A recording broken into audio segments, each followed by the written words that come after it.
Welcome to the Country Hipster Podcast. My name is Paul. I am the Country Hipster. To my left is my brother and co-host Adam, the Country Mathematician. It's true. It is true. Intro music is none other than the Unholy Four with the song Dirty Knife. So that's all of the big business we have to get done now. Real quick, what's up? I want to touch on the Unholy Four. Okay. You want to touch the Unholy Four? I want to touch them. You want to touch the Unholy Four? Okay. Behind closed doors. That could probably get arranged. Yeah. You always mention that they are on Spotify and Bandcamp. Yes. I know what Spotify is, but I don't use it. Uh-huh. No idea what the fuck Bandcamp is. Okay. But I do use Apple Music, and I was listening to the Unholy Four the other day on Apple Music. Nice. I forget where I was driving, but I think I was driving and listening to the album for the podcast, and it ended, and I still had a little bit of time to drive. So I was like, oh, let me see if the Unholy Four are on Apple Music, and fucking turns out they are, and that's what I had the full podcast experience, just slightly out of order. Yes, there you go. That's a good thing. That's I don't think they've technically put out a full length album yet. And I don't know that they ever will, but there's definitely music out there of the Unholy Four. So check it out. There's a bunch of good stuff, and they're still, they're doing their thing, and it's good. It's good. So check out the Unholy Four, obviously on Apple Music as well, which doesn't surprise me. So we're here. We are here in the Ottsville Record Garage. I forgot to bring my other thing up to say, because I know if you watched last week's episode, where it was like our emergency episode. I just want to note, I mean, technically, I guess you can consider it a full length. It's 11 songs, 37 minutes on Apple Music, called Hits 2008 to 2018. Yeah, that's just like the different stuff that they've recorded. But it has Dirty Knife is track 7 on that album. So Yep. So if you want to listen to it, look up that. Yes. And apparently on Apple Music, it's not the Unholy Four. It's just Unholy Four. Just Unholy Four. Yep. I've been saying the, and that was what was fucking me up. So search Unholy Four, and you'll find it. There you go. That's probably my fault because I call them the Unholy Four. You do that to a lot of bands. I do. But do you remember? See, you don't like Sum 41. I'm not a huge Sum 41 fan. I enjoy some of their stuff, but they had a music video where they walk into like a record exec's office, and he's like, we gotta do something about the name. He's like, the number band thing is out. He's like, Blink-182, Green Day 73. It's not cool anymore. He's like, what's in is the. He's like, the Vines, there's like the Vines, the Hives, the White Stripes. He's like, people have been doing this for years. He's like, the Led Zeppelins, right? Yeah, I'd throw the in there a lot. I like the. Yeah. So yeah. So last week's episode was the emergency episode, my little solo project there. As I explained on that episode, we had a family emergency, Katie and I. So we all good. It all good. I thought it worked out. You said you wanted to comment on my episode. Yeah, I went, but to do so, I need you to set me up. I need you to ask me what I've been doing this week. Oh, excuse me, Adam. The fuck you been up to this week? What I've been up to this week is I've been watching and listening to the episode of the Country Hipster Podcast that I wasn't a part of. Oh, and nice. In turn, I listened to the album in which you graded and discussed. Sing, Jambalaya, On the Bayou, and I don't mind the medley. The medley's fucking stupid. I don't mind Actually, I enjoy the part of the medley where like the caller calls in and he's like, that's the fucking shit. That's the stuff that pissed me off. It made me laugh because he's just like, say it again, and he's like, oh, that's wrong. But one of my top 3 on the album is their version of the Do Ron Ron. Yeah. During the melody. Yeah. The thing that upset me was I was kind of hoping that Karen Carpenter. We didn't start drinking yet, but we'll choose it. These are about, but yeah. Yes. I kind of was hoping that Karen Carpenter was going to take the lead vocals on Fun Fun Fun. Oh yeah, she didn't. I thought that would have been a little bit better. That would have been nice. Yeah.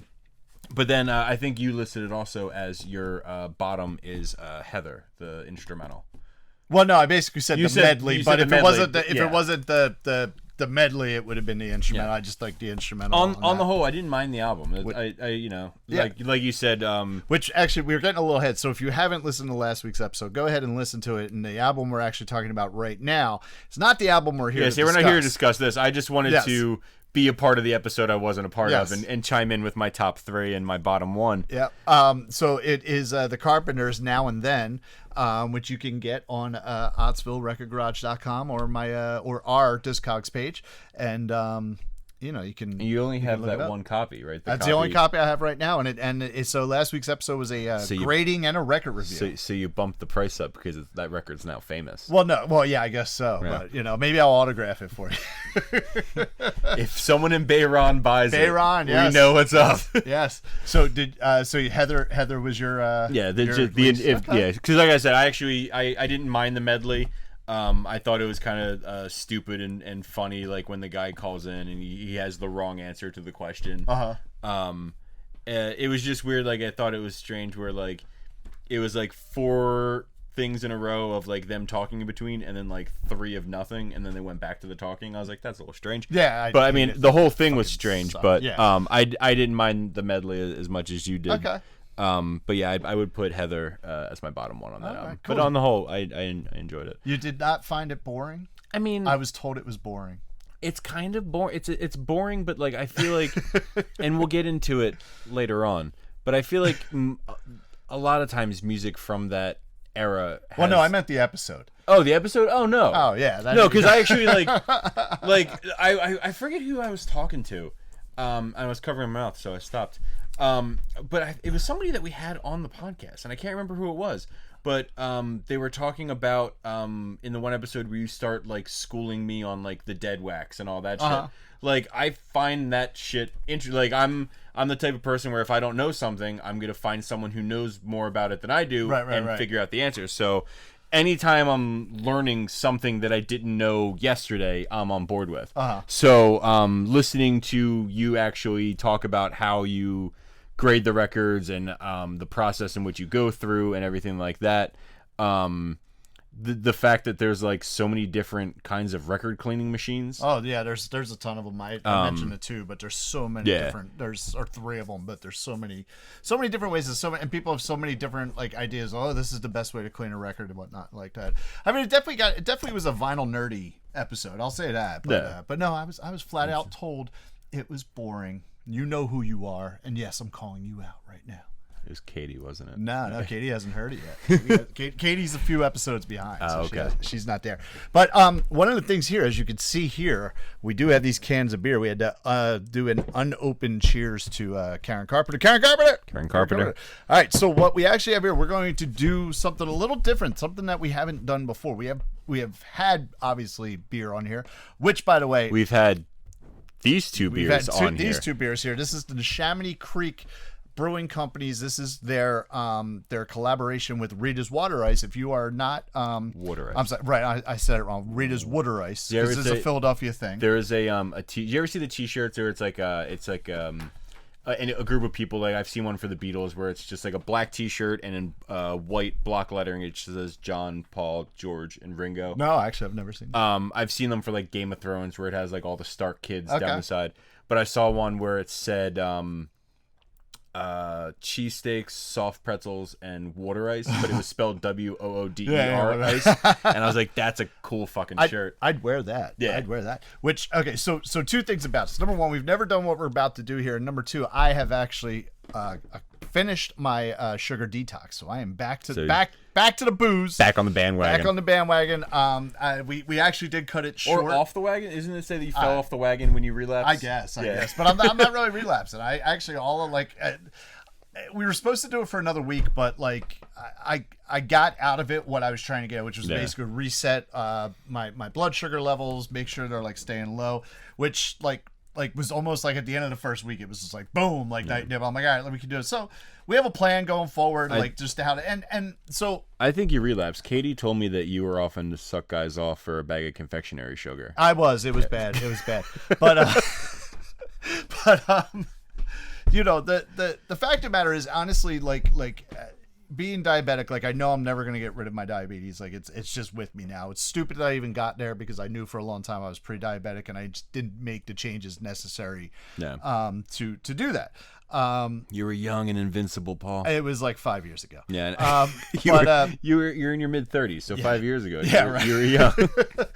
But yeah, so you know, my levels, even the ones where I felt they were getting out of control, were not even out of control. Like my endocrinologist like would look at, you know, like the last time I went, I'm like, yeah, things aren't as good as they had been, like, you know, when I was first diagnosed and whatnot. She's looking at it, she's like, yeah, they're a little higher. She's like, but this is still like, you're still, you know, like a model patient. I'm just like, yeah, but I could do better. I know I can do better. So that was kind of the thing. Like even where like I felt like, oh no, it's just getting too high. It really wasn't even that fucking high. It was just me being, you know, just overly vigilant about it. So I've kind of reset things and got my levels to a level where I'm comfortable, and so now it's just a case of like moving forward and just managing that, eating better. You hit the reset button. I've hit the reset button. That's the one next to the prostate, right? Yes, that's the one next to the prostate. You know, where you have the big explosion. Yeah. But what we are here for today is we have these 3 beers here. Well, that's only part of it. We're here for an album. We're here for an album that we picked. But what we're doing, we're going to do something a little different that we've never done. So these are the 3. Neshaminy Creek Brewing Company. This is the collaboration with Rita's Water Ice.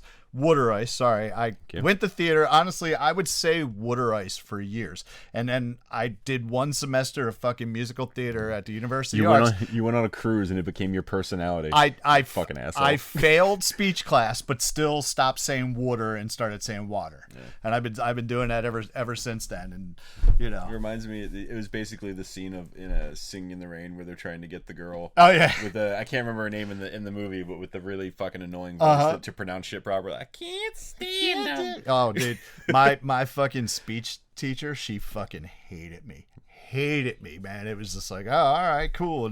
But no, I got an F in speech class. Part of that was because I didn't show up. But like, when you say speech class, you mean like public speaking? No, like literally, they teach you how to properly pronunciate words and articulate them. I'm doing a really bad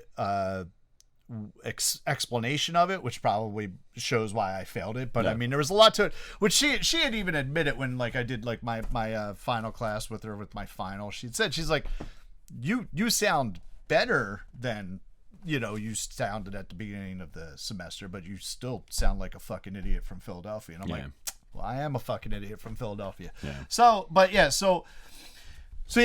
I digressed again. So what we're going to do here is we have not had the peach. So they had the mango, they have a lemon, and then they have the peach ring, which are peach ring. Call it what it is. Yes, peach ring, which are the 3 flavors, which are also, if you're not familiar with Rita's Water Ice, they are a water ice company here in Philadelphia, and those are all flavors they have. Neshaminy Creek has done a collaboration with them to use those water ice flavors in their beer. So they've always had the mango and the lemon, but if I'm not mistaken, they released this on the same day that they released. Neshaminy Creek released the beer the same day Rita's released the peach ring did they? Flavor. They might have. Yeah, it's possible. I'm pretty sure that's what they did. So what we're gonna do is kind of like wine style. We're gonna do a tasting of all 3. Now we've already had these. We kind of know our feelings about these, but we're gonna lead up to this. So we're just gonna do a little different. We're gonna give a little review as well of the beers here that we think. Neshaminy Creek is not sponsoring us, and Neshaminy Creek is not aware we're doing this. I think we've mentioned them in like half the episodes. I know. So we talk about Neshaminy Creek a lot. We should probably. I think like half the episodes I'm wearing my Neshaminy Creek shirt. Yes. So we should probably get a fucking sponsorship. So, but we're gonna do, so we're gonna do this here, and like I go to a lot of wineries, and I get a lot of glasses. So I love the stemless wine glasses. I don't know why. It's classic. It is classic. So we're gonna do this like fucking wine tasting style. If you've never been to a wine tasting, you should go. You should try it out. So that's what we're gonna do. We're gonna do a little tasting here, right, of the beers, right? So this is going to be the mango. This is going to be the first one. All right, so I'll give you a little taste. You go up to a certain point, right? Yeah. I gotta go to a certain point. We're just gonna do a little bit. Don't twist it. You're gonna put too much head on it. And then you swirl. You swirl. You smell. You listen to it. Getting hints of carbonation. Leather. And oak. So. It just smells good. It does smell good. The mango is definitely my favorite.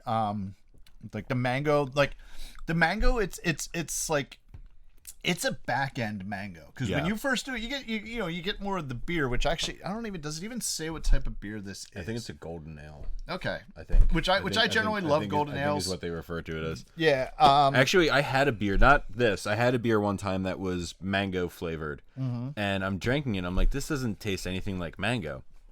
And then I realized I've never eaten a mango before. My only exposure to mango is Rita's water ice mango.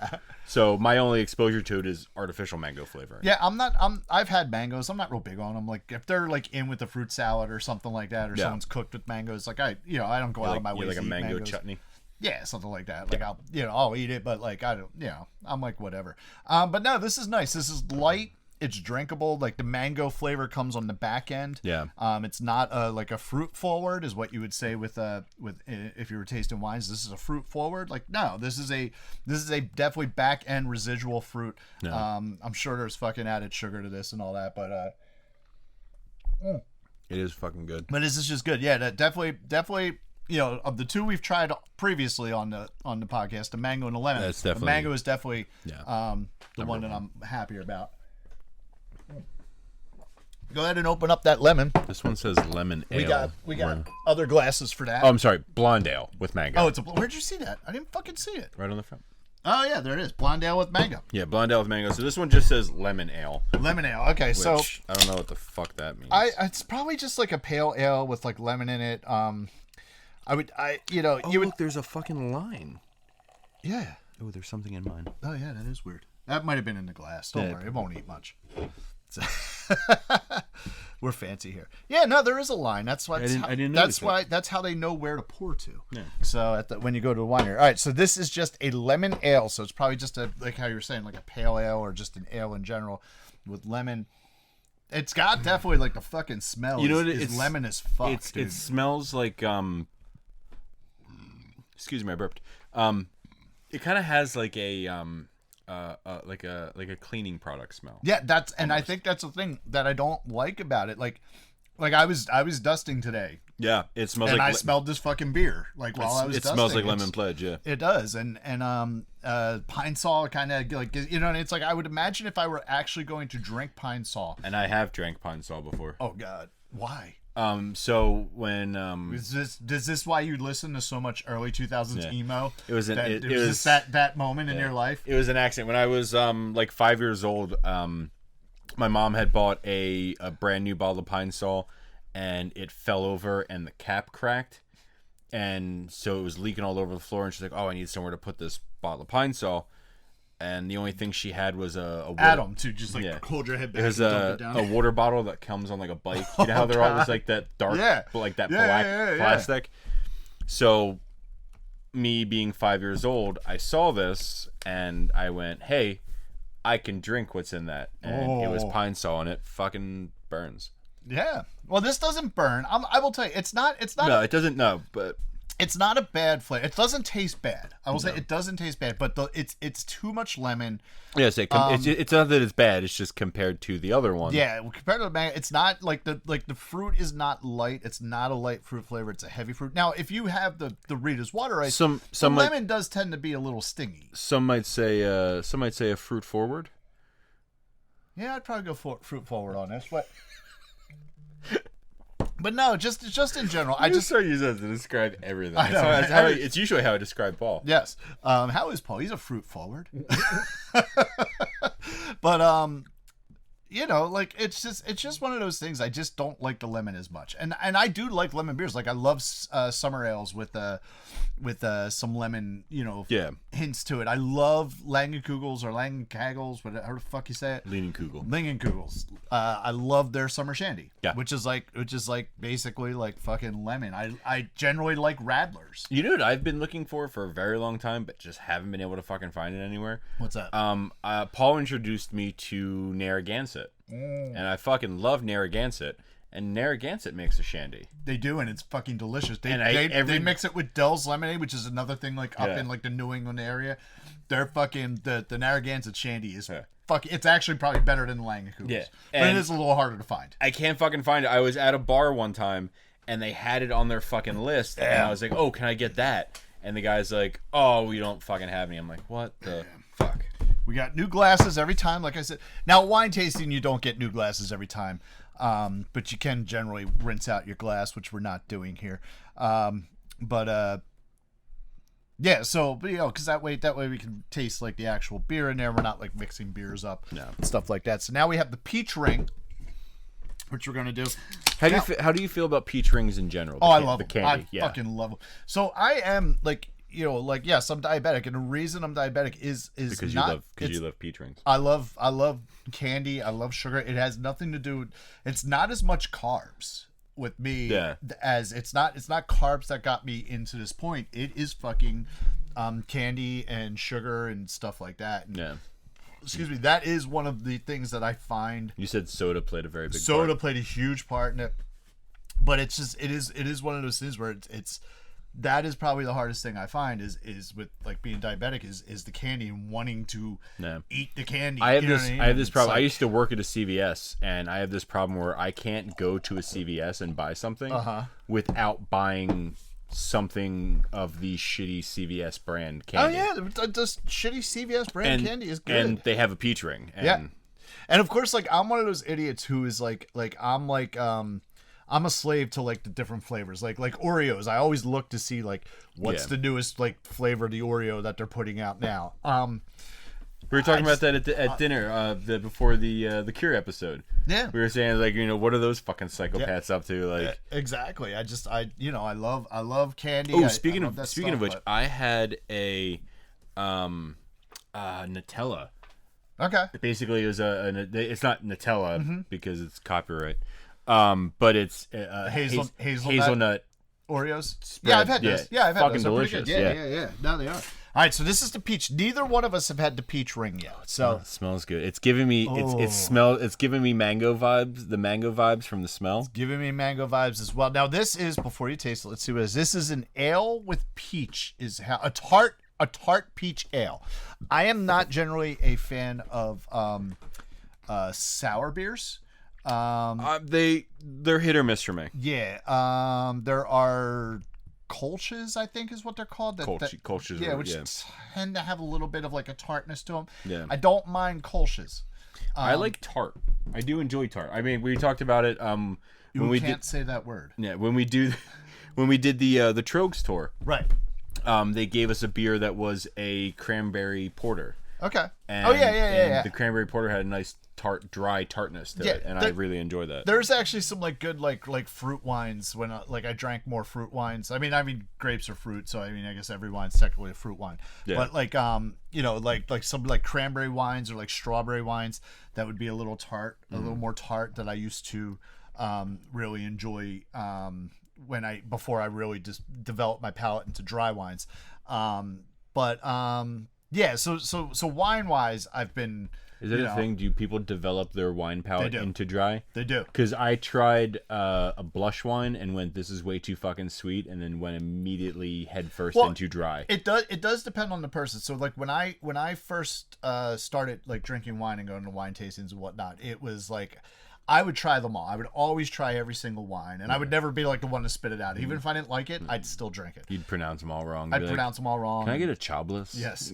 And but no, and you go through and I would always, when I first started, I was gravitating towards, especially like Pennsylvania has a lot of the wineries have fruit wines, and that's their main thing because. Ultimately, I know a lot of people will be wine snobs and be like, Pennsylvania does not put out good wines. You know what I mean? But that's not true. I found some really good wines in Pennsylvania and New Jersey and South Jersey and whatnot. But especially then, I was more into the fruit wines. And Pennsylvania and South Jersey has a lot of really good fruit wines, like a good blueberry, a good blackberry wine, a cranberry wine. Especially there's some like in Jersey specifically, some really good cranberry wines. But that was the stuff I went to at first. Did you try this yet? Not yet. Not yet. I'm talking. I'm sorry. But the more I would go to the wines and the wineries and the different tastings in the different regions, and someone might have this varietal or that varietal of grapes. I definitely developed more of a drier palate, and it's funny because once that hit, like I went all in on Malbecs. I've never met a Malbec that I've disliked. they're generally a heavy, dry, wine. So, but yeah, so that's but yeah, generally a lot of people, they'll start sweet and they'll progress to drier stuff. So I'm interested to see this. So let's see how the this will be our official Karen Carpenter. Karen Carpenter. Here you go. Oh. Yep. That's not bad. That's not bad tart though. Yep. That's good. I'm on board. That's Katie had one with dinner. We had dinner before this. Katie had one. Although I can see, okay, here's what I'm going to say. I think we need to save her one. Because this would not, I know I'm getting into the wine shit again. This would not pair well with our dinner. No. So maybe that's why Paul made a delicious Cajun butter Cajun steak. Butter Cajun steak tips, and it would it paired well with the Jenny cream that I was drinking. Yes, not with this. Not with this. We're gonna have her retry this because she was not a fan. This is fucking delicious, man. This beats mango. Yeah. This, even though it's tart, and I said I don't generally. That's the order. Yes, that's the order right 1, there. 1, 2, 3. Yes. I'm not real big on sours or anything, but this isn't sour at all. Yeah, it's tart.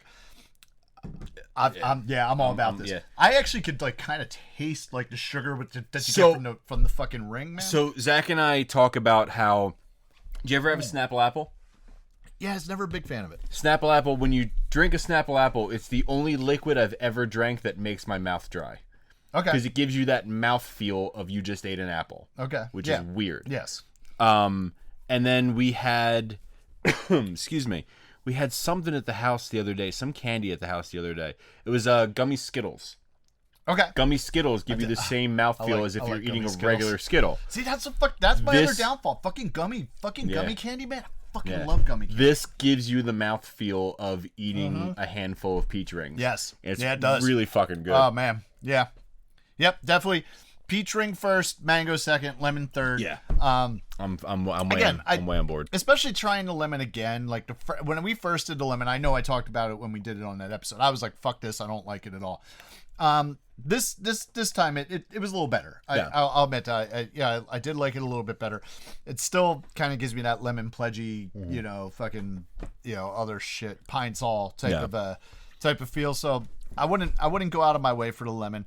But the fucking peach ring definitely. Yep, number one. Definitely better than the Chamonix Creek. You fucking killed it. You killed it in Neshaminy. And they have actually, I just saw on their social media they're putting out a. Let me look it up because I don't want to say it wrong. I want to say what it is. I think it is a rice lager, and it's in like a Japanese style. Interesting. Hold on, let's see. We've had the warehouse lager, which is a Mexican style lager on the podcast. Here it is. It's a rice lager. Yes. So it's on their social media. 8 hours ago they put it out. What's it called? Mecha Day? It's called Mecha Day. Yes, Mecha Dry. Mecha Dry. Oh. It's a rice lager. According to their social media, it is. This is a Mechanical Titan of Terra. Is a pale yellow beer with a lighter flavor profile, with some residual sweetness balanced by a subtle bite from hops. Mecha Dry is a Japanese style rice lager, so the grist bill has a high percentage of rice, much like American style light lagers. Higher carbonation adds to a dry and refreshing finish to this new beer that we've been talking about brewing for years and cannot wait to unleash with an ABV of 5%. And the can, as is all their fucking cans, looks cool as fuck. It's cool as fuck. Yeah, they have some great fucking artists there that really do a great job with their labels. I will say still my favorite of their beers to this day is still the Croydon Cream Ale. I fucking love the Croydon Cream Ale, which I hope they do again. I haven't seen it in quite some time. The Croydon Cream Ale is one of their cores. I can't fucking find it anywhere. I also haven't really hung out at any of the breweries, but you can't find it in any of the takeout. Maybe that's why. Maybe they're just doing it specifically at the breweries. What I do see a lot of everywhere I see is the Shape of Hops to Come. Yes, which I'm a big fucking fan of. The Shape of Hops to Come. I think of their core though, I probably gravitate towards the the Churchville, the Churchville lager. Yeah, the Churchville lager's good. The Warehouse lager's good. Their beers in general are good. I love the John. The fucking John. I love the idea of what it is, where it's from, all that kind of stuff. So overall, like I said, I'm gonna tag the shit out of Neshaminy Creek on this episode just please. To see, hey, we're doing a fucking tasting in Neshaminy Creek Regis beers.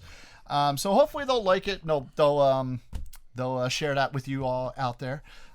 We need the subscribers, so please subscribe. Yes. But if you are ever looking, if you can't pick up Neshaminy Creek in your local distributor or six-pack store or whatever, and you're in the Pennsylvania area, man, fucking go check them out. They got 3 locations, one in Croydon, which is the original location. That's their flagship location. They have one in New Hope in the Ferry Market. I'm not sure what that is. And then they have the one in Dublin, which is called, the Station, which is like 10 minutes from here. That's actually where I picked up the lemon. Yeah. For that episode that I picked up the lemon. And I will say I've only ever been to the Croydon location. But I can't speak for the other locations, but the Croydon location doesn't serve food. But they have the trucks. But they constantly have like the fucking most delicious food trucks in the Philadelphia area. Yep. Pulling up to their fucking doorstep. Yep. No, they're I haven't hung out at the Neshaminy one, so I don't know what their deal is with food. Not the Neshaminy, I'm sorry. The Dublin one. But I have gone in there, and it's a cool little like tasting room. They have like a bar area, and then like almost like a separate room has like tables and stuff like that. So like if you need to spread out a little bit, you can do that. Yeah. It's cool. It's a cool thing, man. So definitely go out, check out Neshaminy Creek, visit one of their locations, get their delicious beers, and yeah, man, that's this peach ring is fucking. Yeah, I drank the rest of that can. Yeah, no, that's okay. I was like, I'm gonna hop on it before Paul does. Yeah, well, I mean, we have more, so thank you for picking that up. Absolutely, there's one beer distributor that I frequent where I know that if I'm looking for something specific, generally they're gonna fucking have it. So ever since they released the peach ring, I've been in there looking for it. Yep, I'm gonna kill the rest of that mango one there. So, but okay, so we are a half hour into this, and we've not even talked once about the record we're here to talk about. Sorry, Tom. Well, no, fuck that, because number one, no, fuck you, Tom. Yeah. So Tom's the one who said it was boring, wasn't it? No, we already. I don't even know if he listened to it yet. We already did talk about an album. So we actually got to fuck you guys. This is a 2 for 1. Exactly. It's a 2 for 1 fucking episode. It's kind of a continuation of the last episode, which was episode 20, not 19. We skipped 19. So we are actually on episode 21, which is all about... Our podcast can legally drink. There you go. Our podcast can legally drink. Yes, it's here for the podcast, legally being able to drink. There you go. Just perfect that I fucking stopped my detox then. Mm-hmm. Episode 21, we're almost halfway there. You know, I'll also say, when we drank the lemon the first time, we drank it from the can. It's better from a glass. We did drink it from... Okay. All right. Cool. Hey, sometimes that makes a difference. Sometimes you do have to, which is the same thing with wines. I go back to wines. We've actually never had wine on this, like straight wine. We've had it mixed in with some of the beer, booze, and vinyl episodes. We should do that. I should pick up some wine and get into that. We should look through the albums, and whatever like the classiest album that's left. That should be the wine episode. Okay. All right. Yeah, I already know one that we should wear like suits, shirt, and ties. Okay. And fucking drink some wine. Drink some wine? Yeah. All right, cool. We can do that. We can do dress up again. Can you how easily can you get a monocle? Probably not. I'll figure it out. All right, we'll have to figure it out. But you'll have to wear the monocle because I actually need to be able to see. So yeah. Yeah. Well, no. See, if we're gonna do that, then we got to drink ports, and I don't particularly care for ports. If you're gonna do the monocle with the all dressed up and all, look at this port. This port is so good. I don't know wines. Yeah. All right. Whatever. You can get a monocle. It's fine. I buy Chardonnays because I know they're dry, and I buy whatever bottle looks interesting. So when you say port, I don't know what that means. Oh man, I have so much to teach you about wine. Port's the side of a boat. It's also a type of fortified wine. Are we gonna wear Sperry's when we do? Maybe we might. Actually, we should have done that on the Vampire Weekend episode. Yeah. But Sperry's with But no, it does. Collar popped polos. Yeah, it does make sense. You were saying like how it's a little bit better out of the glass than it is in the can, because like even wine, like if you get a bottle of wine, you let it breathe and whatnot, but you can also put it through a decanter, so you're not actually even drinking it out of the bottle. So not only did it breathe, went through the decanter, which kind of changes the complexity of the wine and like opens things up, and then you're pouring it into the glass. So no, it does actually make sense that because I did like that better this time. So it tastes better from a glass. Good call. No. So maybe we have to go to the Dublin location one of these days and get it on draft, assuming they have it on draft. Because draft's always better anyways. It is, generally, yes. So what we are here to talk about, besides the Chamonix Creek's wines, and we have a whole bunch of other beers to drink as well. Oh, fuck. I'm going to fuck with this. Do it. Yeah, man. I haven't had a red stripe in fucking forever. Yeah, man. Yeah. Hooray, beer. Yeah, so this is the last one, actually. There's been a... over the weekend, there was a meteor shower that could be seen in Pennsylvania. So Saturday, I felt bad. Saturday night, Tom, who we always apologize to, him and his wife and his mom came over, and me, him, and Katie, and Mary Kate and Mrs. Nealis all went out, and we. I apologize for the listeners. I'm going to gently put my keys down on the table. All right. So we were trying to sit out there and watch the meteor shower, which I did see on Saturday night. I did see one shooting star. Mrs. Nealis apparently saw a few. Like we all saw one, but then it got real fucking cloudy and rainy. But Tom had brought over the red stripe, so that's actually the last of the beers he drank. What was cool was like me and Katie went out last night. Fucking red stripe's good. Yeah, it is. We went out last night to check it out again, and like I saw a couple small ones. We actually saw a satellite go across because we were able to see like it was a nice clear fucking night, and we get a lot of stars here. Satellite. Keep that in mind. Yes. And we actually and this is where we're like, fuck it, let's go inside. We actually saw like a fucking huge like meteor like fly by, and it was really like we both saw it because like you're like, that's the one that got the dinosaurs. Exactly. We're like, okay, that was really fucking cool. And then I got tired, my back was hurting me. I spoke to Doob, so you know what I mean. So I was like, all right, fuck it, I gotta go to bed. So we did come in, but it was cool. It was cool seeing. I like the idea of detoxing from sugar, but soaking a Doob. Well, no. So here's the thing. Like I will smoke, I will partake. Baby. The dude abides. The dude does abide.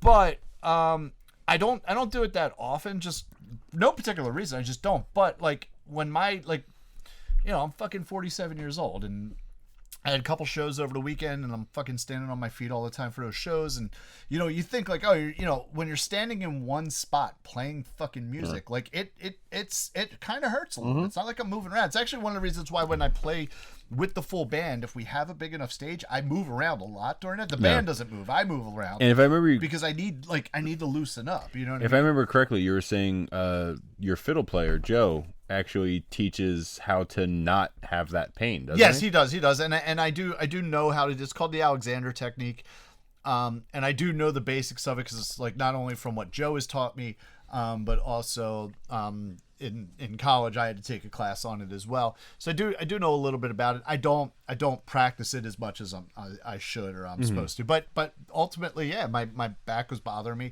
So rather than take like extra Advil or like fucking like a muscle relaxer or anything, I fucking smoke a joint and the first thing that I noticed after I did that was like my neck, because my neck's always fucking stiff. My neck just fucking loosened up and I'm like cracking it and shit. I'm like, oh, that feels good. And by the time I went to bed, my back was feeling good and whatnot. It's a little stiff today, again because Katie wanted to go for a walk when we were on lunch, and that bitch. no, it's a good thing, but. Walking back, we were walking uphill. Yeah. And I'm carrying an almost 20-pound, 8-month-old baby on my front. I had the baby Bjorn on. So, I'm like, oh, God, no, this isn't good. So I already actually have one ready to spark up when we're done recording, just so I can loosen up. But we are here not to talk about the beers and my drug habit. We are here to talk about the Hooters, One Way Home. This was the last album that was picked before we had our emergency episode. This is episode 21, and here we go with the factoids. I got a lot of factoids on this because not only am I going to talk about like the factoids a little bit about the album, I'm actually going to get into the Hooters a little bit because I realize that people may not totally understand or know who the Hooters are and kind of like the scale that they've actually reached without people necessarily realizing that. So the Hooters, it's just Hooters. One Way Home, third studio album released in July 1987, which was the follow-up of the very successful Nervous Nights, which was released in 1985. So I'll throw this out here. Nervous Nights has the hits on it. I remember, I think you and, I don't think it was on air, but I think you and Kristen were talking about it after the Cure episode. Yes. And I like Nervous Nights, and I'll get into it. And I own Nervous Nights. I like this one better, though. So, at any rate, this hit number 27 on the Billboard 200, which is pretty fucking amazing, and certified gold, selling over 500,000 units. This album led to great success for the band, as they say Satellite reached 22 on the UK charts, and the band that year, the same year this was released in 1987, and this hit the UK charts, the band got to perform on the Top of the Pops. Anybody who's familiar with the Top of the Pops, like that's how you know, like in the UK and in Europe, that you fucking made it because you're on the Top of the Pops. Top of the Pops is British American Bandstand. Pretty much, yeah. Johnny B and Satellite broke into the Billboard Hot 100, charting. They both, ironically enough, charted at 61. The album was produced by Rick Chertoff, who is a 5-time Grammy-nominated producer. He produced Cyndi Lauper's "She's So Unusual," which is like one of like the greatest pop albums ever made. Joan Osborne did that song "One of Us," What If God Was. So he produced that, and also another early 90s sensation, Sophie B. Hawkins. The album Tongues and Tales, he was involved with that album, but specifically produced the song "Damn, I Wish I Was Your Lover," which is the hit on that album. You would know it if you heard it. Like the name, her name sounds familiar. Yeah. But I'm sure it's one of those. If I heard it, I would know. If you heard it, you would know exactly what it is. The Hooters, which are basically at this point Eric Bazillion and Rob Hyman. It's funny. So those two songwriters. It's funny because his name's Hyman. Yeah, right. They're actually responsible for two giant hit songs that are not Hooter songs. They wrote, and I think they each individually had wrote these like separately. I don't know which one wrote which. I don't, or maybe they did work on it together. They actually wrote "Time After Time" by Cyndi Lauper. Really? Yeah, like one of the greatest '80s songs ever mentioned. They fucking wrote it. And then and who doesn't love that? I will be waiting. Exactly. Yeah. And I could be wrong about this. I actually didn't look it up. I meant to look it up, but I think Rob Hyman is actually in the fucking video. I think Rob Hyman is the dude. Oh, really? In the video that is walking behind her. He's like, I can't do this. I gotta go my own way. Before Cyndi Lauper's all crying on the train. And also Captain Lou Albano shows up. Captain Lou Albano's get away from my daughter, you fucking Captain Lou Hooter. Albano. Captain Lou. Oh, I didn't know. Is Captain Lou dead? I'm pretty sure, dude. If he's not, continue. If he's not, either way, Captain Lou. If he's not dead, I'm fucking surprised. But they also, the Joan Osborne "One of Us," that song "One of Us," which was like a huge hit in the '90s. What if God was one of us? So they also wrote that. The Hooters are Philly through and fucking through. They are Philadelphia in a band. Died October 14th, 2009. Captain Lou Albano. Captain Lou. All right, so Hyman and Bazillion met in the 1970s at the University of Penn, where when they formed the band, they combined elements of rock, reggae, ska, and folk music to create their sound. And I read that and I'm like, no, that totally, absolutely makes sense, which is kind of one of the things that fucking turned me on to this band. Their success locally was driven by constant airplay on 93.3 WMMR, which is a local radio station if you're not local to Philadelphia area. And so I guess and MMR has been known to do this, where I think now they do local shots or something like that. Like their DJs, they'll pick up a band and they'll that's local and they'll just fucking play their shit. The Hooters are one of those bands. John Fay from Ike, he has a song called "Into Philadelphia" that was an Ike song that was that can be played. That's played all the time. I think Zach mentioned The Good Mess. The Good Mess. Yeah, has been featured on MMR. Yeah. Another like another example of that is there's this band now, and I think I want to reach out to some of the members of this band and see if they want to be on on the podcast. It's a band called Vixen 77, which is like an all-girl punk rock band here in Philadelphia, and they're actually opening the Barbecue. So they do this like MMR does this like they call it the MMM barbecue or Barbecue, whatever it is. But they have like these big bands, but Vixen 77 is opening up the show. They're going to be the opening band, and I think that's really fucking cool. Yeah. So I am actually, and they're local to Philly, and so go check them out. Vixen 77. I think they have a new single dropping, which I think right now you can go like pre save it on like Spotify and Apple Music and shit like that. I don't know what any of that means.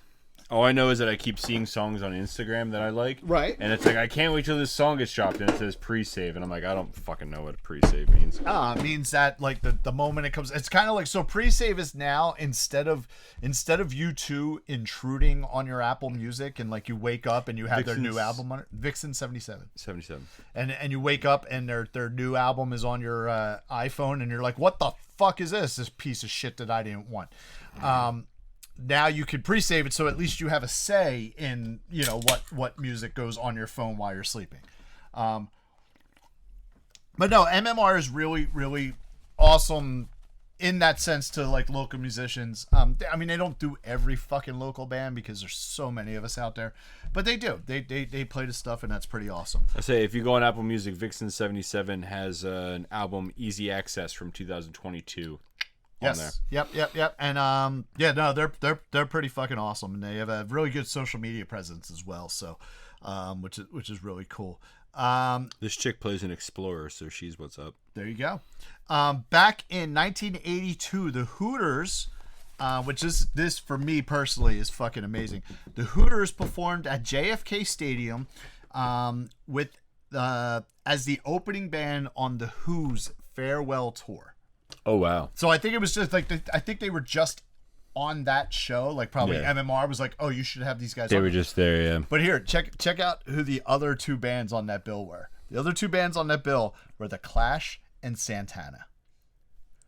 So you had the Hooters open for The Clash, Santana, and the fucking Who. Like that is like, I mean, just like at JFK Stadium, which at the time was fucking huge. Just like, I mean, it's just those three big names, The Clash, Santana, and the Who. That's a weird fucking show. Oh, it is absolutely. But that's fucking, which we'll talk about. Yes, keep that Clash in mind. And this is one of the reasons why I'm saying this too, because we'll get to that. So in 1984. They signed their major record deal with Columbia Records, and they did this at the Four Seasons Hotel in Philadelphia, not to be confused with Four Seasons Total Landscaping, where Rudy Giuliani held the press conference regarding the 2020 election results. Those are two different things. We know that. The Hooters knew that. Apparently, Rudy Giuliani did not. But the Hooters knew it even back then. Even back then, to not do some fucking Four Seasons Total Landscaping. Although I don't know if Four Seasons Total Landscaping in Northeast Philadelphia existed at that point. But if it did, I'm sure the Hooters would have been like, let's hope it I did. think we want to do this at the hotel and not the landscaping business. There's going to be lawnmowers, and it's going to be a pain. Exactly. In July, and this is the funny thing. So think about this. Think about like what we talked about. In 1982, they opened for the Who's farewell tour with The Clash and Santana at JFK Stadium here in Philadelphia. In July 1985, also at JFK Stadium, they opened Live Aid. Jesus. Yes. Now, here's the best part about this, right? They were the opening band at Live Aid, the Philadelphia one, because there's, if you know the history of Live Aid, they did the concert in London, in Wembley, and then they did the concert in JFK Stadium here in Philadelphia. Bob Geldof, who was the founder of Live Aid and the whole African cause and all that, was not happy that the Hooters were on the bill. Because he didn't feel as if they were high profile enough, and let his feelings be known in a Rolling Stone interview where he is quoted as saying, who the fuck are the Hooters? So all that stuff, and it's just like, who the fuck are these guys? Which I kind of want to like get that T-shirt made up. Just as who the fuck are the Hooters? Fuck are the Hooters? And then like maybe I'll like get like what's it called, like bootleg T-shirts made up, and I'll sell them for like $10 outside their concerts. So from 1990 to 1995, they gained much greater international success than here in the U.S. And they eventually went on hiatus in 1995. They would reunite in 2001 and currently tour a lot in Europe. And I believe, actually, Kristen even mentioned that on when we picked the Hooters. She's like, "Oh, they're big in Germany," or which they are. And they tour a lot in Europe, and they do play some select dates in the U.S., mostly in the Philadelphia area. So that is the main factoids of the Hooters and this album. I know I got a little more into the band because, like I said, there might be a lot of people out there who don't know the Hooters or what they are. So Adam, what do you think of this album? I was until listening to this album, I was one of those people who had no. I too was asking, who the fuck are the Hooters?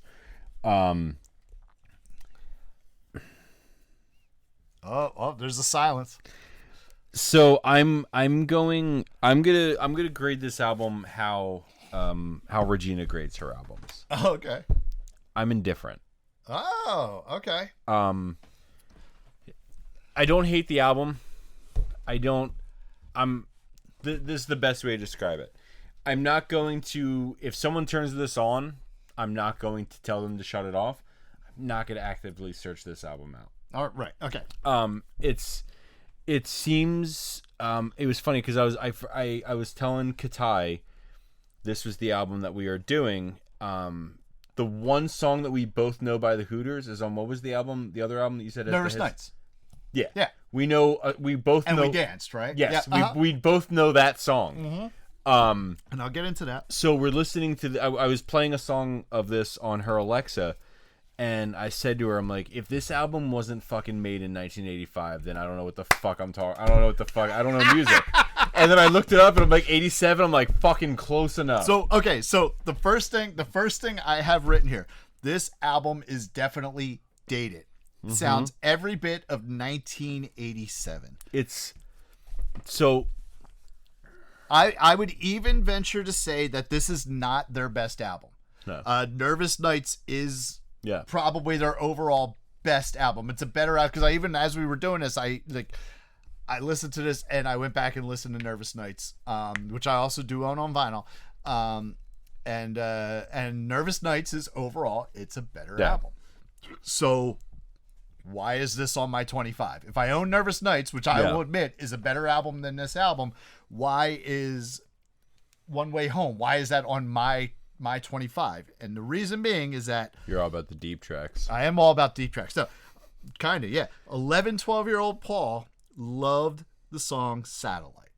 Okay. I also thought it was cool that they added traditional instruments to like their rock setting. You know what I mean? Like you heard a mandolin and you heard you hear definitely the fucking 1980s fucking synth with the, you know what I mean? Yeah. But then you hear, but you hear mandolin, you hear an accordion, you hear like these other instruments that like at that time I never heard with rock music because I hadn't discovered the Pogues yet or anything like that. Keep that in mind that you said the Pogues. Yep. Keep talking. I also love the fact that they were from Philly. Like as an 11, 12-year-old. So I remember this. So I don't know if they did this with you by the time you were there. And I don't know if they did it in, public schools in general. But like, growing up in Catholic school in Philadelphia, when I was in 8th grade, it was the beginning of 8th grade. And this is the ridiculous pressure that they put on fucking 12 and 13-year-old kids. When I was in 8th grade, in Catholic school, they sent us to this thing called Cora, and Cora has like all these different services and stuff like that. Some of it's remedial services, some of it's like, like guidance counselors type shit. So they took us in like different groups to the main offices in Cora, and basically we had like a fucking career day at Cora. Yeah. And you had to sit there and like you had this questionnaire you had to fill out and whatnot, and you know, and then you had to say, well, what do you want to be when you grow up? Like, you know, they're sitting there trying to tell fucking 12 and 13-year-olds like, hey, what do you want to be when you know, it's like, well, what the fuck do I know? So I 32, still don't fucking know what I want to be when I grow up. Exactly. So I flat out said at that time, I was like, well, I want to be a rock star. No. And the guy's like, okay, yeah, no, but like, what are you really gonna do? And I was like, I'm gonna be a rock star. Like, what the fuck? What do you mean? What am I gonna do? This is what I'm gonna do. You're like, have you heard that Nickelback song? Yeah, right. And he and he was like, well, okay, but you need something to fall back on. So, you know, so what they did based on your answers and your questionnaire and what you wanted to be when you grow up is they gave you these different things to do. Like some people went and baked brownies, some others like marked tests, and you know, because they wanted to be teachers. He was like, yeah, you should do this lawnmower. So I took a lawnmower engine apart and put it back together like by these instructions. But it was like bullshit. It was like, I want to fucking be a fucking mechanic. But and that was the thing. As, he wants to play music. Just fucking give him busy work. Yeah, exactly. So like as like an 11, 12-year-old Paul, the thing that I loved about the Hooters was they were from Philly. Yeah. And they're doing it and they're making it, and that gave me hope that one day I could do that. I could be a rock star. I could play music. I could be fucking, you know, famous even on a little level. And some dude was like, "No, you should fucking be a mechanic and fucking take this fucking lawnmower fucking engine apart." Fast forward fucking 30 years, fuck you, dude. I'm a fucking professional musician who fucking has a podcast and sells records and is living the fucking dream. Don't tell fucking me when I'm 13 years old I can't be a fucking rock star. I find myself a minor celebrity that's famous in certain circles. So fuck you, Mr. Cora guy. Can you get t-shirts made to say that? Minor celebrity in certain circles? Actually, that'd be kind of cool, like country hipster podcast t-shirts, minor celebrity in certain circles. I like it. I like it. So that is why this is on my 25. Also another thing to talk about, Mike, who is the box of Mike is named after. He had this on vinyl. Mm-hmm. I wanted it on vinyl. Like I wanted a copy of my own. I wanted a copy of this album. I never got a copy of this album until much later in life. Michael would not let me touch his copy of the album, probably because I was going to keep playing fucking Satellite over and over again. Yeah. But he wouldn't let me touch it, so I would just wait for him not to be around, and then I would put it around. So, but what else? What were you going to say there? It's very interesting that you say that this gives you that because they're the Philly vibe, and they, they're a Philly band making good. And it gave you the confidence that you could do that too. Do you know who else gives me that vibe? Who's that? Bruce Springsteen. Yeah, but that's like a whole different thing. No, I know. But the vibe I get from this album, and I'm happy that you mentioned the Pogues when you were talking about the traditional instruments. Mm-hmm. When listening to this, to me it sounds like what would it sound like if Bruce Springsteen was a little more Irish? That's the vibe I get from this album. So have you ever listened to the Seeger Sessions by Bruce Springsteen? No. You should fucking check out the Seeger Sessions. It's not Irish. I think there might be like an Irish song on there. But it is actually Bruce Springsteen doing all like fucking bluegrass music. Oh, okay. I actually did not care for Bruce Springsteen until I listened to Seeger Sessions. Okay. And after I listened to Seeger Sessions, I'm like, oh man, this is fucking great. And then it was from there that I actually went back and looked at the older Bruce Springsteen stuff. It kind of loses me right around Born in the USA, but like that real early Bruce Springsteen stuff, and then fast forward to Seeger Sessions, I'm like, all right. Oh, speaking of Springsteen and that group, that thing of records that Katie got, I ended up Katai. Thank you. The in the box of records that Katai grabbed off Facebook, I ended up with a copy of The River. Okay, that's good album. Good album. Nice. But yeah, listening to it, like I got that vibe of just like it sounds like slightly at some point sounds like slightly more Irish Bruce Springsteen. Mm-hmm. Yeah, and I've always said I don't care. Bruce Springsteen falls into that category of I appreciate him as a musician, but I don't care. I don't really care for the music that he makes. I enjoy his hits. I enjoy some of his hits. I really like the song Atlantic City. See, I don't actually particularly care for Atlantic City. But like there's Streets of Philadelphia. I was like, I wouldn't consider myself a Boss fan. Right. And I think that's kind of why I'm indifferent towards this album, because it gives me it gives me that vibe, and I just don't. It's not. Me and Zach talk about it a lot on Summer Movie Club. Zach just recently saw. He recently just watched like the first two Terminators. Just recently watched the first two Die Hards. They're just not. They're just not our style of movies. Right. We don't really care for those type of action movies. I've actually never seen any Terminators. Yeah, I've never seen like any of the. I've never seen any of the Mission Impossibles. Nah, I've never seen a single Bond movie. Just don't care for it. I've seen Bond movies. I'm just like, and that's kind of thing what this falls Katie, into. like Katie, the actual Katie. She likes the Bond stuff. I'm just like, I think that's what this album falls into for me, is that it's fine. It's just it's not the style that I'm going to search out. Oh man, you are fucking setting this up perfectly, because this okay. So this is That being said, I do have a top 3. Yeah, no, I'm sure. So regarding this album is not for everybody. And here's what you have to think about when listening to this album. If you are looking for a groundbreaking hit machine, fucking don't listen to this album. Yeah. I would venture to say this isn't even a great album. Right? It's a good album. It's okay. It's not a great album. But if you are looking for late 80s synth and pop that embraces light blue acid wash jeans, a braided leather belt, a white turtleneck, and a black vest, this is the fucking album for you. I mean, I told you. look at this fucking guy. I played it, and the first thing I said to Katie is, if this album wasn't made in 1985, I don't know what the fuck's up. I feel that this album should be the soundtrack of The Karate Kid. Yeah, I can see that.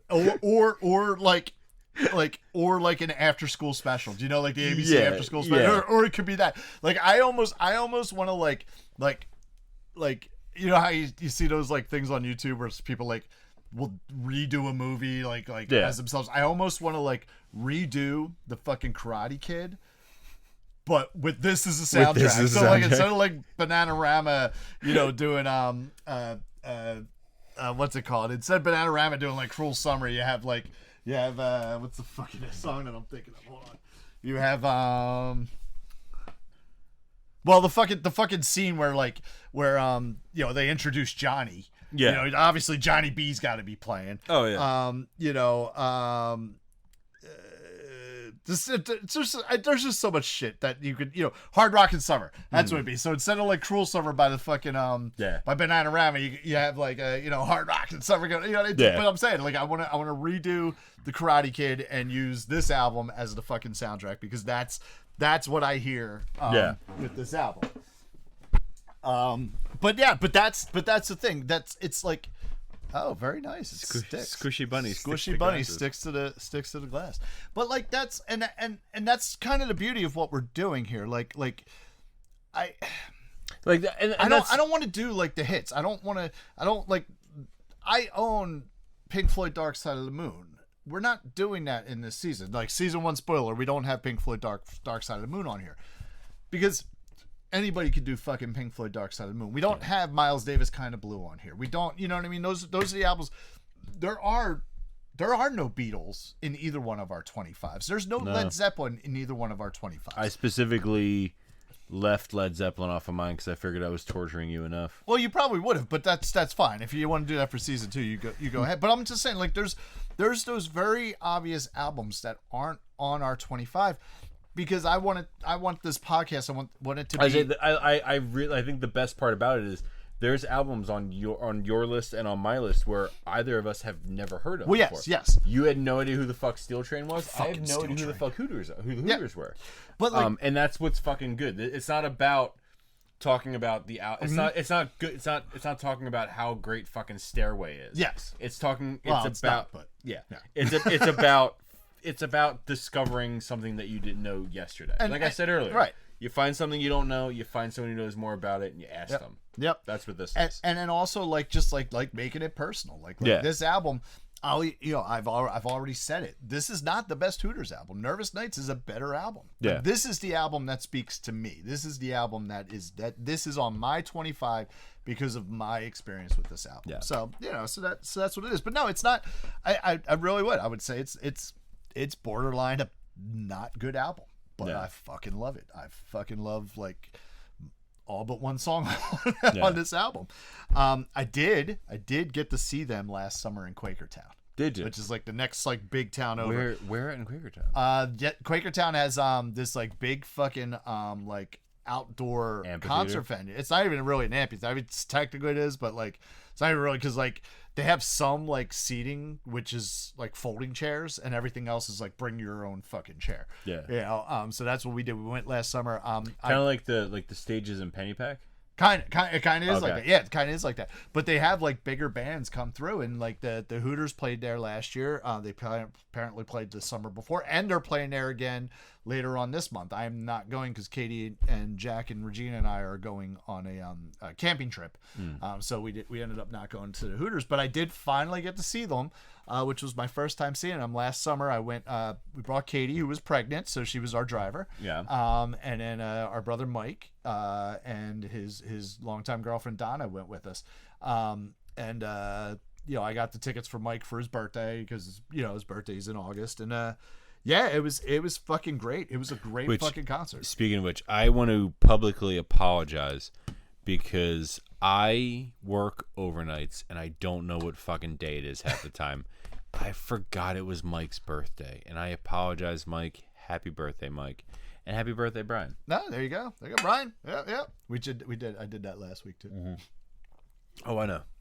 But So no, it was a great fucking concert. They played all the hits. And they even played the songs they wrote for other people. They got up at one point and were like, so we didn't put these songs out, but we wrote them. So here we go. And they did Time After Time. And then they did the Joan Osborne, One of Us. Another thing they fucking did, which I thought was amazing. They didn't write it and they didn't take writing credit for it, but they did a fucking amazing rendition of The Boys of Summer by Don Henley, which Michael told me at the concert. He's like, Don Henley has been quoted as saying he thinks this is a better version than what he put out. And, so that was really almost cool. them saying Nine Inch Nails saying it's oh no, Hurt's a Johnny Cash song. Yeah, exactly. Yeah. I don't think he went that far, but he just what I mean. But it was definitely Don Henley definitely gave him props for that. And I know right now they are currently on tour with Rick Springfield, Paul Young, and Tommy Two-Tone. They actually recently played the House of Blues in Atlantic City a week or two ago. Jesse's girl. Yeah, man. So apparently fucking Rick Springfield's 74 years old. Is he? Yeah. Bet you he still fucks. Oh, I saw pictures, man. He fucking looked amazing. I'm like, oh yeah, dude, I'd fucking bang you. Yeah. I'd fuck Rick Springfield. Yeah. So I wouldn't even have to be drunk. So yeah, on the whole, like I said, it's not. I don't hate the album. I don't love the album. Katai keep fucking texting you? Yeah. Jesus Christ. Katai, what are you doing? We're in the fucking... I don't hate the album. I don't love the album.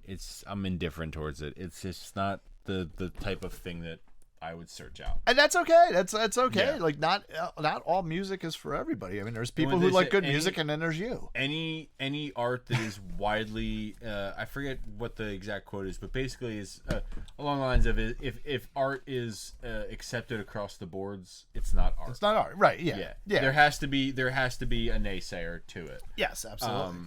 And like I'm saying, I'm not even a naysayer. I'm just This is my Mission Impossible. I just don't give a shit. This is exactly. Yeah. Which I get because it's it really is kind of you don't hate this as much as I hate a lot of that early 2000s emo shit that you make me listen to. Mm-hmm. But the early 2000s emo shit was your shit. This was my shit. You know what I mean? Yeah. This is this album, this band, like I said, this was man, it was fucking it is every bit 1987. Yeah, it really is. Speaking of the how music talks to different age groups, we should probably figure out if this I'd speaks say- to an 8-month-old baby. Paul, you like the album. I'm towards the album. Again, we've said it before. Mere fucking peasants. Exactly. I said to Paul, I missed one fucking week of recording. I show up, she's sitting up there like a fucking adult reading a newspaper. She's got fucking a head full of teeth. She's a Just two. She she's has a fucking the second one. tax-paying citizen. I know, right? Put her in fucking work. How does she feel about the Hooters? She likes this album. Okay. I was honestly unsure how this was going to go. And at first, actually, if we had recorded, I would have gotten last week if we had kept that session going, I would have gotten a last minute like listening to it, and from that even Katie confirmed that Regina liked it, but I wasn't even sure if because like my food shopping shit got all mixed up and all that, so I hadn't actually had a chance to sit down and play the album for her. So it almost went down as an indifferent. So I guess it was kind of like the good thing about like getting that in like Saturday night, because we were supposed to record Sunday last week. Yeah. So we actually went out to dinner Saturday night. So I listened to it in the car. She intently listens to it. She was even singing along a little bit, which is really, and that's really what it comes down to. Yeah. Like even so yeah, this past Friday, she was up like almost the whole car rides to and from the store, and she was the going to the store, she wasn't really doing much, but she was sitting there listening to it. And that's the thing, man. Like if she doesn't like what's on, she'll start crying until you change it or find something that she wants to hear. I forget what my mom showed me, but you sent my mom a video of her watching something. Oh, it was Joseph and the Amazing Technicolor Dreamcoat. Fucking Joseph and the Amazing Technicolor Dreamcoat. She was not fucking blinking. Yes. Yep. And I mean, like, I get the same way when Donny Osmond is doing biblical stories. It was amazing. It was amazing.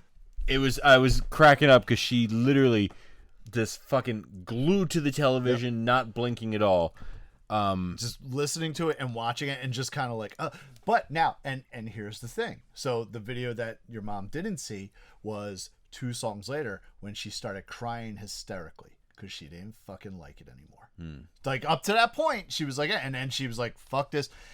I even tried it the next day, started it over, tried it the next day. She didn't like it anymore. No. So like she's like I know where this is fucking going. Donny Osmond rubbed her the wrong way. Fuck you, Donny Osmond. But no, but that's the thing. So like we have video evidence. Like this kid fucking listens and pays attention. So this our 8-month-old, now 8-month-old daughter who sits up and like makes martinis and shit, and it's crazy. She's like Don Draper on Mad Men. Yes, yeah. She's just wearing suits and slapping secretaries on the ass. There you go. What are you drinking? Give me a Jenny.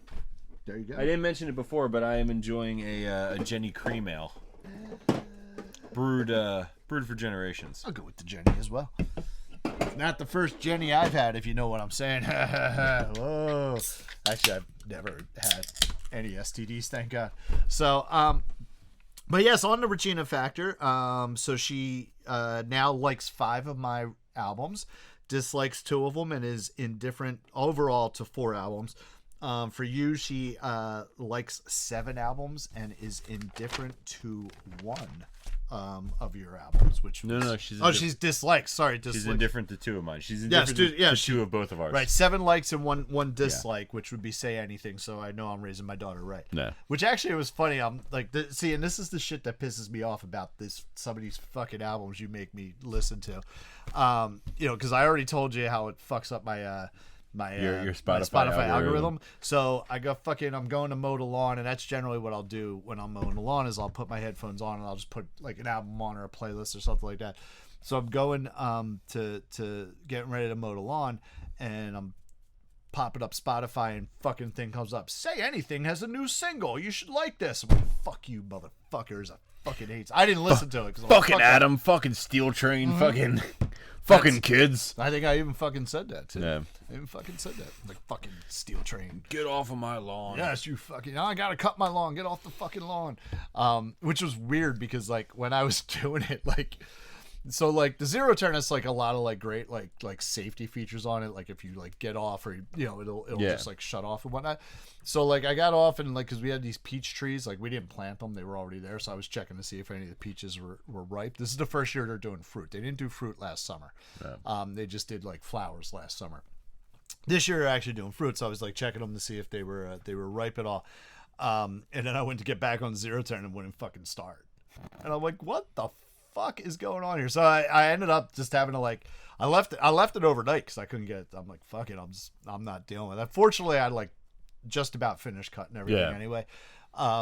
So but then like Saturday morning I went out and I watched a YouTube video of like different things to check with your zero turn won't start. So I went through that whole checklist. I'm like, oh no, this is all good. So eventually I actually ended up throwing my jumper box on it for like a car battery. So I threw that on and it actually kicked right over. So I don't know if the battery's dying or whatever.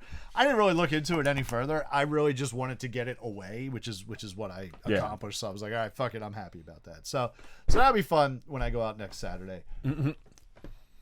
And check out to see if the thing's actually fucking working. Because if I have to do 3 acres with my walk behind mower, it's not going to be fun. Yeah, fuck that. Fucking forever. It already takes a few hours to cut it even with the zero turn, so it'll take me an entire day to do it with the walk behind.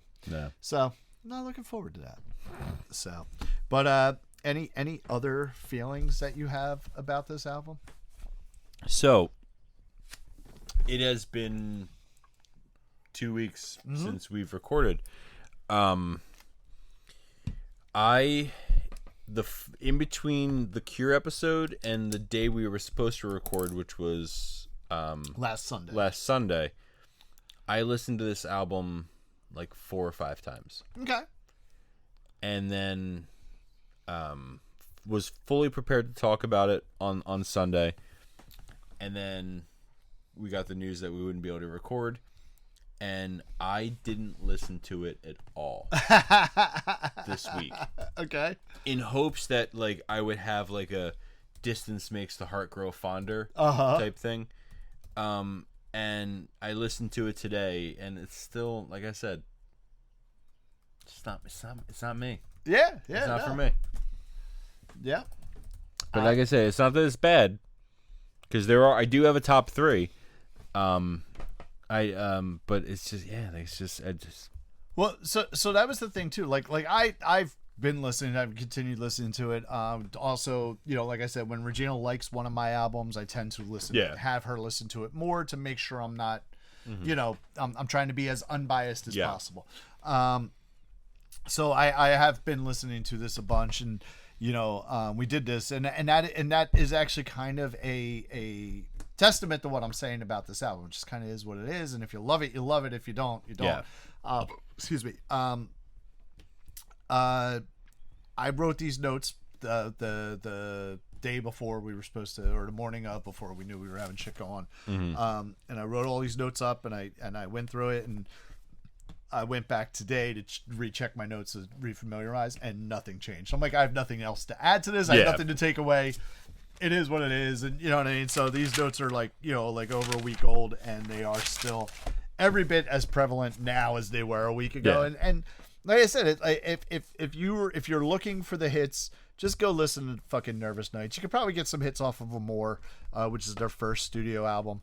But just fucking listen to Nervous Nights. You'll actually recognize a bunch of the songs. All You Zombies, and We Danced. Fucking forget. There's like songs like because I went back and listened to Nervous Nights. I'm like, oh yeah, no, I remember this song too. It's definitely more of their more popular album. But I do love it. I love Nervous Nights, but this is the album like for all those reasons that I said. This was the album like especially at that like 11, 12-year-old age, like, you're really starting to kind of get into your groove with the stuff you like and whatnot. And this was the album that I fucking wanted it so bad. I just wanted this album, and Mike has it, and he won't fucking let me listen to his copy, and fuck him. And this was right around the time where like everything I said to Mike, he would just look at me and be like, "What are you, an asshole?" Like I was probably like, "Mike, can I listen to your Hooters album?" And you're like, "What are you, an asshole? Are you an Is asshole? that a yes or a no?" Like I don't fucking know what you're. So anybody who has like, if I say yes, can I listen to it? yeah, exactly. So if nobody's heard this story, I think I've talked about it. Yeah, we talked about it on the podcast. Yeah, okay. But like from the time I was 12 until probably I don't know, like last year. Yeah. Anytime I would say How old are something, you? yeah. Anytime I would say something to my brother Mike, there is I think there's like a 5 or 6 year difference between us. He would just look at me and he'd be like, "What are you, an asshole?"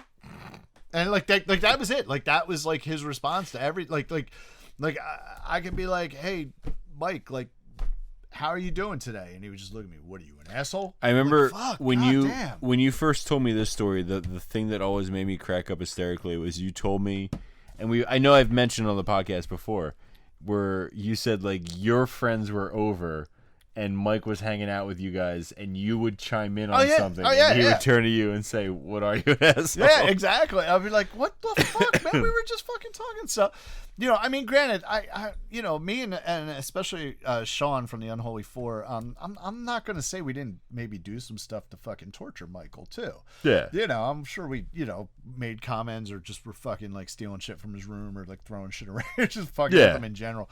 But like from probably about the time I was like 12 years old until whenever, that's what you do. You just look at me, you're like, "What are you, an asshole?" And I'm like, "Fuck, my God." Like even like for his birthday, I sent him a text like, "Yo, happy birthday," whatever. And he just wrote back, he's like, "What are you, an asshole?" I'm like, "Fucking dickhead." Like, I'm trying to say happy birthday. I might have said you're fucking old or something like that. Actually, I will see. Let me see, because I don't. I have this tendency to not. I don't delete my text messages. Yeah. Yeah. That's what it was. That's why I said, "Happy birthday, you old motherfucker." Ha. And he wrote back, "What are you, an asshole?" And I just said, yes, I am. I love the inflection in your voice, because I've never heard a comma in an inflection as much as you just says, like, "What are you, comma? An asshole?" Oh, that's theater school. I went to the William Shatner School of Theater. And you're going to be high as a kite. So, you said you have 3 favorite songs. What are your 3 favorite songs? Now, every time Paul asks me my top 3, I always grab the album. And it's not because I don't know what the fuck I'm talking about. He doesn't know what he's talking about. It's just that what I want to do is I want to look at the... Here's the funny thing about this. The track listing on this album is not the same as what the actual track listing is. Yeah. It's in different order. I like to look at it just so I look over all the songs just so nothing pops out as, "Oh, this should be on your list." Everybody, real quick, here, so Adam can't hear us. He's fucking winging it. He's trying to make it sound like he's... No. Hey, well, I'm having a private conversation here. He's fucking winging it. Don't be fooled by him. All right. What were you saying? I will probably agree with you. Satellite. Okay. I really enjoy Carla with a K. Mm-hmm. And probably Graveyard Waltz. Okay. All right. Well, 2 out of 3 ain't bad. No. So my top 3. If you asked 11-year-old Paul, Satellite would be number 1. Mm-hmm. However, it's Carla with a K. Mm-hmm. Carla with a K is actually my number 1. And it's funny. It's actually funny that Carla with a K is actually on your top 3, because that has like a 40% intro to the to Carla with a K. No, there is a long intro, which is like kind of like almost like a reel. It's almost like an Irish reel, and you know what I mean. I know it's like they have the mandolin in there. They have the fucking accordion in there, plus like an acoustic guitar. So there's where like the traditional songs or traditional instruments are coming into that, and it's actually really cool. And then it goes into the song. The other cool thing, and this is another reason why I like this fucking album, was there was a girl in our neighborhood who was actually the same grade as Brian. So she was a little bit older than me, and her name was Carla, and it was spelled with a K, and she was very pretty. So that's so Carla with a K is my number 1. Satellite is my number 2, and number 3 is Engine 999, which is the last song on the album. Which after here, actually, let me see that real quick. So after, I'm gonna pull it out so I can see the actual track listing. So kind of like after Johnny B, it kind of gets a little bit weird, in the sense that like I think a lot of those songs aren't as memorable, and definitely more of like the 1980s Karate Kid soundtrack shit comes in. I described it to Katai as generic. Yeah, exactly, and especially after Johnny B, it does get a little bit generic, and then Engine 999 kind of pulls it back in, because like sometimes you do have albums. And where it's like, you're like, oh man, I love that album. And then you really listen to the album and you're like, no, I love 2 songs on that album. And the rest of the album is just forgettable. Yeah. This album borderlines on getting forgettable after Johnny B. But then, in my opinion, Engine 999 just kind of fucking pulls it back to the, like, it's as good as those first 3 songs. And not really that forgettable. You know what I mean? In my opinion. That's my opinion.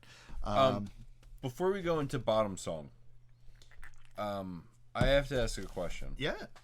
So when I showed up to Paul's house today, Katie was wearing Katie was wearing the light blue version of this shirt. Yes. And I said to Paul, when Paul said that he and Katie were off of their sugar detox, I said, thank God, because they had the worst fucking attitudes when they were on it. And I said, before the sugar detox, they would have never worn matching shirts. It's fucking lame. It was accidental. Now, here's my question. Yes. If you will be so kind as to show the viewers the back of your shirt. On the back of Paul's shirt is a melodica. Is that what that's called? Yes. Okay. And on the back of the album, after all of the track listings and the legal shit, is a melodica. Uh-huh. Is there a melodica in this? Uh-huh. Is there a designated melodica player? Yes, it's actually Eric Bazillion, actually. Or what? Well, I actually can't say which one, but they do actually play it. Okay. On like both albums, on Nervous Nights and this album. I was like, is it a big enough thing with the band that it's not only on the back of their album, but on the back of their fucking shirt? Yes, it's one of those cool things. Like they do that, and that's one of the things I liked about them. So here's the thing: me and Katie do not go around wearing matching shirts on purpose. Yeah, you guys do. We don't. We both when we went to the concert last year, we wanted to get T-shirts. She liked the blue. They had it in blue and they had it in green. Hers, I appreciate hers because she has hers is the shirt itself is a pale blue. Yeah. And the design was a dark red. I think so. Yeah, possibly. So you have that light blue, dark red Phillies vibe. Right. You got the green for Eagles, but the yellow doesn't play along. It's all good. Actually these colors work together. They do. So we, like I said, we went to the concert, and she, we were getting the T-shirts. She wanted the blue one. I got the green one. And also the other cool thing I got, if you look over on the wall there. Oh, yeah. Yeah, I actually, do you want to go grab that real quick? Yeah. Carefully. So I do generally, and I've mentioned this, where like if I'm at a concert and the band has a vinyl record, I try to buy the vinyl record. If the band is available, I also try to get them to sign it. Is it not coming off? Don't worry about it. Just leave it then. I don't know how you have it fucking mounted. At any rate, so I did not get to meet them, but they were selling signed copies of Amore, which is their very first album. Which, if you look at my stuff here, this is actually the actual vinyls. The vinyl. Oh god, I said vinyls. Fucking punch me, dude. Go in the other room. I know. The plural vinyl is vinyl. Fuck, I'm in timeout. Sit the next few rounds out. I'm sorry, Snoop. This is a Country Hipster podcast starring Adam. Fuck. God damn it. The plural vinyl is vinyl. Don't fucking do that. You've been drinking. I have been. I haven't been drinking a whole lot in the last few weeks. But no, so these are my of the signed records I have, which are 4 Skinny Lister records and a Hooters record. So this is the actual vinyl here which is cool because it's like you could tell by the label, like that's a straight fucking original pressing of Amore. So yeah, and then I got my my colored. I think these are all colored. The Skinny Lister ones. Let's see. Yeah, I got the pink one here. Ooh, fuck. Yeah, that's pretty. Nice. Oh God, come on, get back in there. Can't get back in. Story of my life. Now, the way you're handling this record now, is Paul, horrible. I know. I want to ask you a question. Whenever I take a record out of the sleeve, I try to hold it only by the edges of the record. You were just straight up thumb on the grooves. Because I was bad, like and then this one's kind of like a pink or orangish. That's nice. Translucent. I like a translucent records are fucking cool. I don't understand how they do it. Yeah, I also will clean my records before I listen to them. So yeah, if I'm touching the groove, it is what it is. And then this is a pretty yellow one, and Kind of translucent. yeah, kind of translucent. And then this guy here, I don't know why I'm going through this, but it's fun. This is a blue translucent. Oh shit! I just remembered you talked about on the podcast. You bought like 4 copies of an album. Yeah. But these are all different albums. These are all the different albums. But yeah, so but yeah, these are they were in the sleeves. Hold on. They were in the sleeves of the signed ones, which I now have framed. Oh, is that nudes? Huh? No. It's apparently Ashley Benson. Sounds familiar. Yeah, it sounds familiar. I just don't know where I know her from, but apparently it is Katai's #1 girl crush. Oh, okay. So she's on her celebrity cheat list, is what you're saying? Yeah. Okay, cool. You know who else is on her celebrity cheat list? Who's that? Post Malone. Okay. Oh, all right. She loves Post Malone. Okay. Yeah. All right. Cool. Who's on your celebrity cheat list? You get 3. Elizabeth Olsen. The more attractive of the Olsens. Okay. Even though she almost looks identical to her fucking sisters. Yeah. I'm gonna go Elizabeth Olsen, OC era Rachel Bilson. Oh, okay. And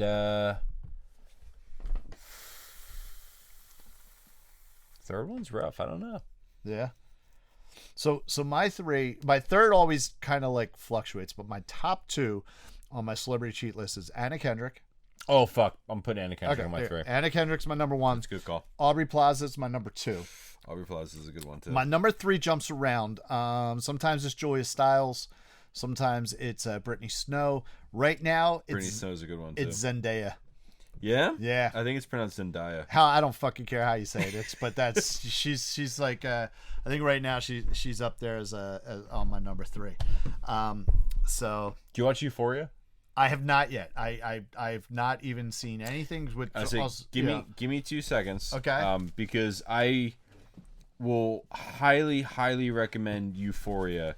I want to see Euphoria. I do want to like start at the beginning. But I wanted to give credit where credit is due. Angus Cloud is an actor on Euphoria. Is that the one that passed away? And just passed away he passed away July 31st of this year. So to Angus Cloud. There you go. Yes, I have not seen Euphoria. I do. That's like one of the series that I want to go back and catch. And check that. I also want to see that. The fuck is it called? I forget what it's called, but it's got The Weeknd and Lily Rose Depp is in it. I forget what it's called, but I want to see that as well. Sounds like you're making shit up. No, it's a true. Swear to God, it's like a series. Like she's supposed to be like a pop star or some shit like that. I think I actually do. Yeah, you're not making shit up. I think I actually do. Yeah, so I like to check that out. I honestly don't watch a whole lot of TV. Right now, my TV mainly consists of Little Shop of Horrors. Yeah. And now Crashbox. And now Crashbox and Classical Baby and Little Mermaid and Beauty and the Beast. That's basically my television right now. There you go. Which is okay. So least favorite song. It's a toss up. Okay. Johnny B. Okay. Something about it just rubs me the wrong way. That almost ended up as my least. Fuck. I literally just dropped out how the proper order of the fucking song. Where the fuck are you? Hard Rock and Summer. Okay. All right. Hard Rock and Summer, like when I said how it sounds generic, Hard Rock and Summer sounds oh yeah very fucking generic. No, it's a hard rockin' summer. You know what I mean? It almost sounds like a wrestling introduction. And Johnny B gives me the same very generic vibes as well. So Johnny B almost ended up as my least until I listened again to your number 3, Graveyard Waltz. Mm-hmm. I fucking hate that Graveyard Waltz. No? I can't get into it. Honestly, it's weird because Graveyard Waltz is on my top 3. Graveyard Waltz is also in that vibe, in that vein generic, of very generic. I just like, but that's what I'm saying. So after Johnny B, and that's where I thought about. I'm like, oh no, Johnny B is actually not as bad as I'm thinking it is, because even before I really listened to the album, I actually had already kind of made up my top 3 and my least in my mind. Yeah. Carla McKay and Satellite were there. Johnny B was actually at my initial first least until I listened to the album, and I was like, no, fucking Graveyard Waltz. Fuck that song. Can we give a shout out to Kristen real quick? Because man, she got us these fidget things. These fidget toys are just 2 weeks fucking ago, fun. Yeah, man, I'm just like, we're like all over them. And I was actually doing it last week in the solo episode too, which I did. Even I picked up my pen and I clicked it a few times. I'm like, no, I'm not jerking off on today's episode. Just squishy bunny. Just squishy bunny. Yeah, so I've been messing with these. So thank you, Kristen. Thank you for bringing the squishy stuff. That didn't sound right. That's it. I don't know. That did not come out slide with it the way that was intended. So thank you for the fidget toys, Kristen. So. All right, so Discogs value. All right, now here's what I'll say. I was super fucking excited when I found this album because I always wanted it, right? Yeah. When I bought this, I don't remember if I got it at a flea market or like an antique shop or something like that.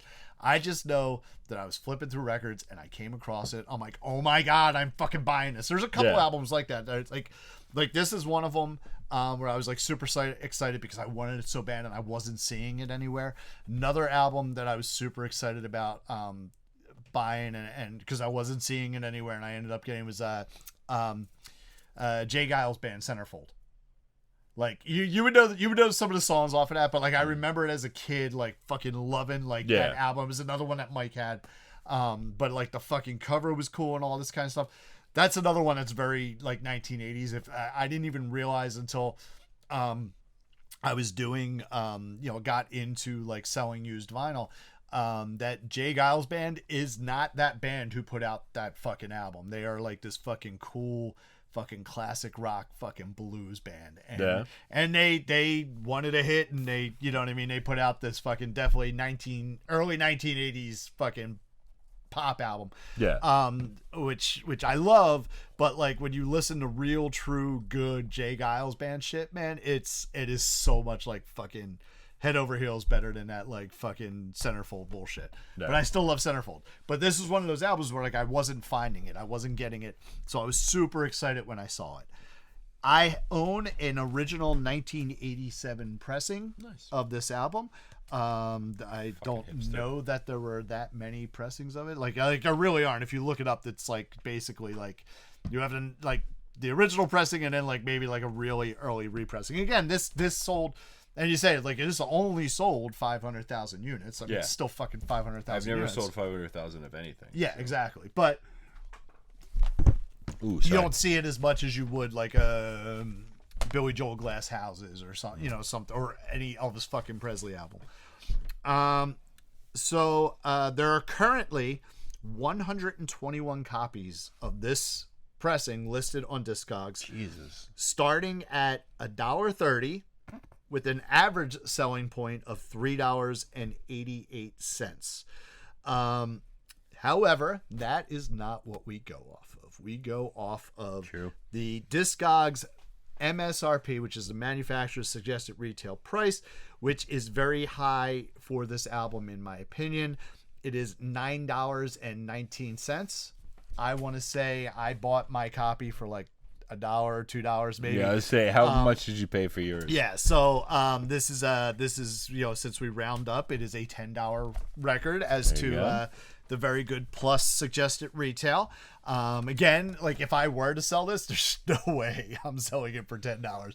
Like I think if I had a brand new sealed, like factory sealed, never open copy, then I might ask $10 for this record, but I don't even know if I would. Like, you know what I mean? Because there's just so many copies, and it's like supply and demand and fucking capitalism and all that fucking bullshit.